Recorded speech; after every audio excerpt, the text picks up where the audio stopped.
Ngayon mga kapatid, bali nandito na po tayo sa ating karapol. Ayan.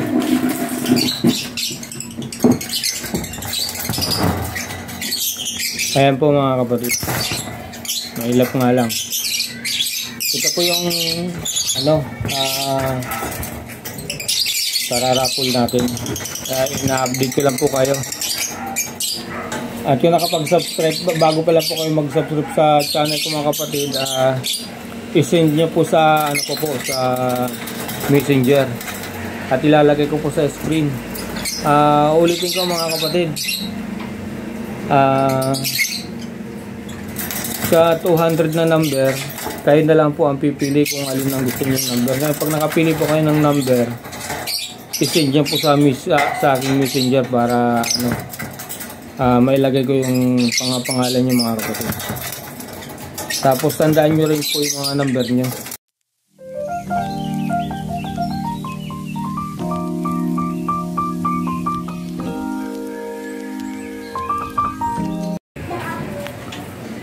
Ayun, kumusta po mga kapatid? Welcome po sa Kuya James TV. Panibagong araw, panibagong vlog. For today's video po natin mga kapatid ay yung i-update ko lang po sa inyo yung parapol natin na DE viewing na OPA field faded at isang possible faded na U-wing, green na U-wing. Ngayon mga kapatid, kung napansin nyo parang naiba yung style nung kulungan ng mga larawang ibon. At ito po kasi malaking cage na tawag nito, nasira po yung sa may ibabaw na yung dalawang bakal na bisaklat. Kaya ang ginawa ko, biniting ko na lang siya dyan mga kapatid.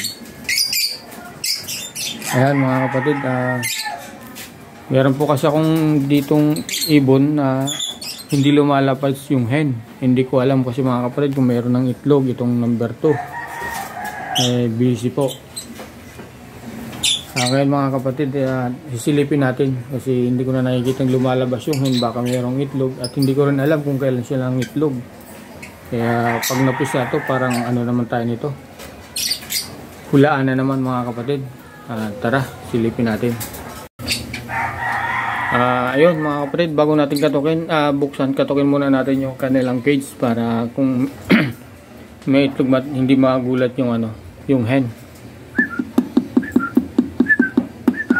Kasi mga kapatid, hindi na lumalabas yung nito yung hen Tingnan natin kung mayroong itlog.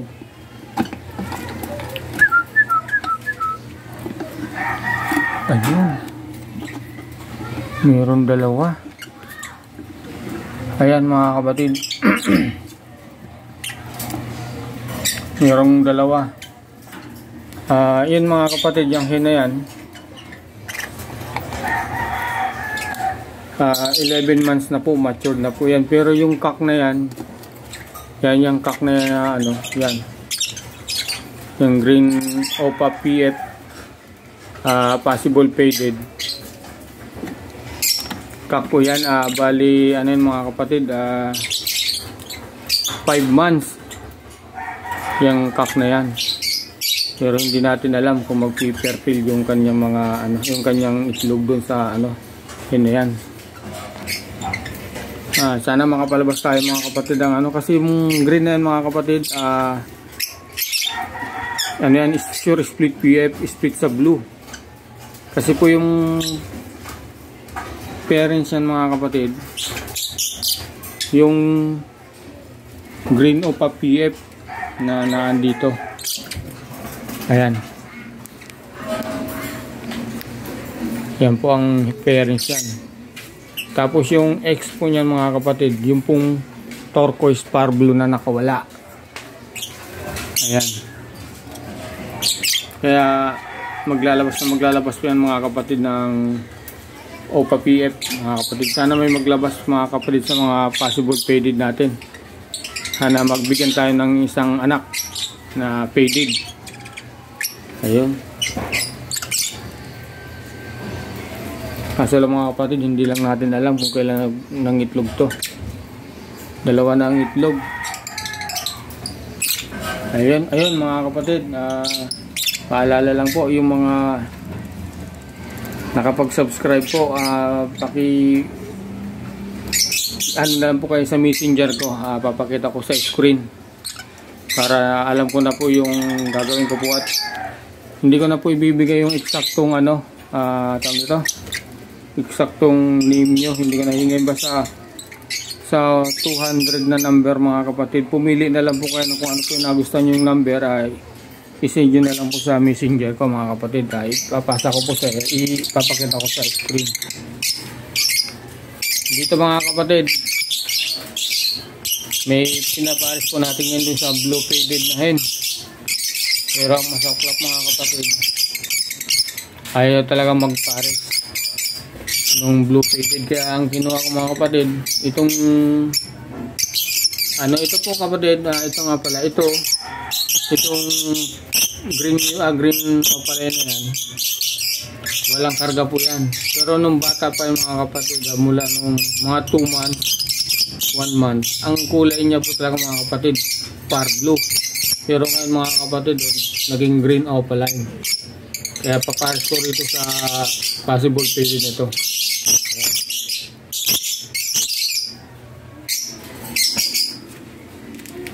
At kung nakapansin nyo mga kapatid, merong karton dito. Kasi yung kapares niyan, ayun. Pag nagkikita sila, pag wala ito, nagkikita silang dalawa, hindi niya pinaparisan to. Kaya ang ginagawa ko mga kapatid, hinaharakan ko nito.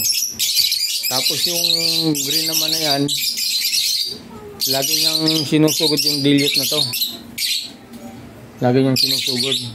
Kaya ang ganito ang ginagawa ko mga kapatid. Dito mga kapatid, pares na rin sila mga kapatid, kaso lang hindi ko pa nakikita nag-mint, pero naka-vitamins na sila. Ayun. Tapos yung kapares po nito na blue faded, ito mga kapatid, pinares ko dun sa dyan sa possible faded na yun, na green new wing Opa PF possible faded. Tapos dun sa blue faded na yan, sila ang nagpares mga kapatid.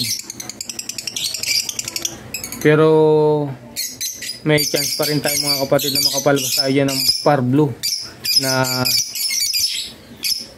faded. Pero hindi natin masasabi kung ano siya tawag nun, kasi hindi nakasure sa parang ninahamoy ako hindi maganda. Hindi sure. Hindi siya naka-split sa palo yung blue faded natin. Yun lang ang visual, yung green wing na yan. Sana makapalabas tayo mga kapatid. Yan. Ngayon mga kapatid, bali nandito na po tayo sa ating karapol. Ayan.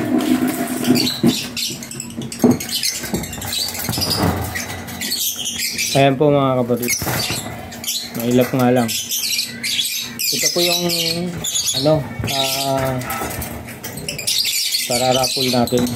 Ina-update ko lang po kayo. At kung nakapag-subscribe, bago pa lang po kayo mag-subscribe sa channel ko mga kapatid, i-send nyo po sa sa messenger at ilalagay ko po sa screen. Ulitin ko mga kapatid, sa 200 na number, kayo na lang po ang pipili kung alin ang gusto nyo number. Kaya pag nakapili po kayo ng number, i-send nyo po sa aking messenger para mailagay ko yung pangalan nyo mga kapatid. Tapos tandaan nyo rin po yung mga number nyo. Napakaswerte nito mga kapatid, kung sinong tatama dito. Kaya yung mga kapatid, yung viewing, ang linis ng ulo. Napakalaking ito mga kapatid. Ayan o. Yan. Pero mas maganda ito mga kapatid kung itong Move viewing Opa Field Faded. Ayan, visual po yan mga kapatid. Napakaganda oh. Ayan, hanggang dito na lang po mga kapatid. Abang-abang na lang po tayo sa December 17 po ang ano po nito, ang bola, yung parapol natin. Ayan, napakaganda mga kapatid. Ayan, lalagay na natin sa kanilang cage. Ayun nga pala mga kapatid, sa mga nagpapa-shoutout, pasensya na po kayo, hindi po natin may busy po tayo. Dito ko na lang po hindi ko na po isa-isahin. Shoutout po sa inyong lahat, sa mga sumusuporta po. Pare ko.